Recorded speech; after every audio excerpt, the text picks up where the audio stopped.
Joe Kleen, Southern Hospitality, February 12th, 1990, 77. But I thought you went on a checkout dive, Courtney asked. Did one of you fail and have to take the class twice? She asked, looking pointedly at Joe. What? Joe asked. No. Oh, got it. The university allowed certified divers to accompany the dive club's trip down to Marathon. But the first year we went in school vans and it took us like 14 hours to drive, so the second time we flew. Second and last time, Misty adds, shaking her head. Well, so far, Joe equivocates.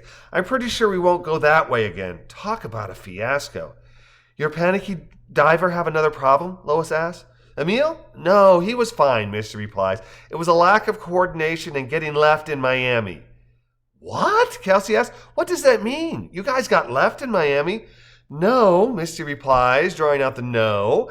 I got left in Miami. Right, Joe? Depends on who you ask. I'm asking you.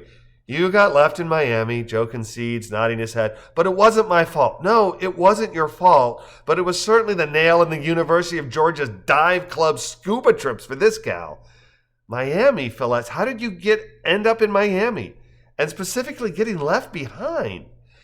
Misty got left behind because we landed in Miami on a Friday night late and drove down to Marathon lickety-split. I'm not saying we were speeding, but I am saying Misty was driving, so you figure it out. You a leadfoot, Misty? John asks. I plead the fifth, Misty replies. The trip down took us, what, maybe 2:15? Maybe, Joe says, bobbling his head. But I can assure you that once we got on the highway, we were traveling considerably faster than a mile a minute. As I recall, it was a bit less than what Misty indicated, so we figured 3:15 would get us to the airport with an hour to spare. Ha! Flat tire? Phil asks.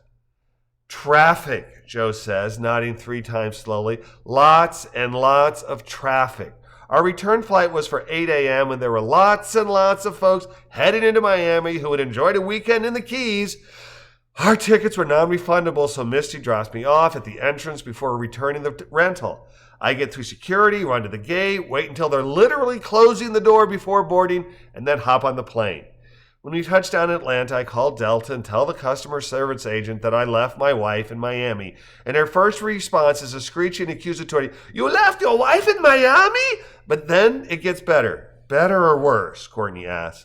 Yes, Misty declares. As Joe said, I was driving and I had both airline tickets. So before he gets out of the car, I hand him one, tell him to run, and then hurry over to Hertz.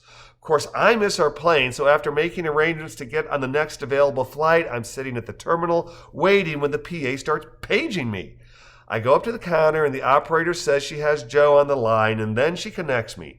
Joe spent, 5 hours in Hartsfield while I'm stuck in Miami and then flying home? Just a mess. But that wasn't the dive club's fault, Kelsey asked. Oh, no, that wasn't, Misty acknowledges, shaking her head. But that was just the icing on the cake. We did get, you left your wife in Miami as a forever souvenir, though, dear, Joe declares. We did, Misty says, nodding. Plus, you can tell them how the operator kept telling you that I made the flight, but you didn't. And then we can tell them about spending Friday night in the car in the hotel's parking lot. Good times, Joe says. Good times.